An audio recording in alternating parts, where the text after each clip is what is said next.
காற்று உள்ளே கொண்டு வருது. அது ஏன் தண்ணி ஊற்றி வச்சோன்னே வெளியெல்லாம் ஈரமாகுது? இதுக்குள்ளே ஒரு அறிவியல் இருக்குது, அதில் ஒரு இயற்பியல் இருக்குங்கிறத அந்த குழந்தைகள்கிட்ட சொல்லி கொடுக்கணும். இந்த மண்பானையில் ஒரு சின்ன வெட்டி வேரை முடித்து உள்ளத்துக்கு போடுவாங்க. அது ஒரு குறிப்பிட்ட மனம் இருக்கும். அப்புறம் மண்பானை தண்ணீரை குடித்தோன்னா யூரின் எரிச்சல் குறையும். நீங்கள் நல்லா ஃப்ரிட்ஜ் தண்ணி குடிச்சிட்டே இருங்க, யூரின் எரிச்சலாக தான் இருக்கும். ஆனால் அதே மண்பானை தண்ணீர் குடிச்சிங்கன்னா யூரின் எரிச்சல் வராது.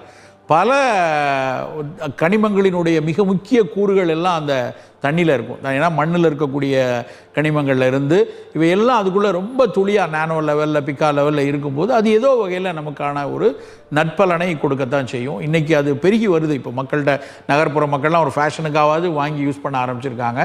கண்டிப்பாக நாம் அதை ஒரு ப்ரொமோட் பண்ண வேண்டிய விஷயம்.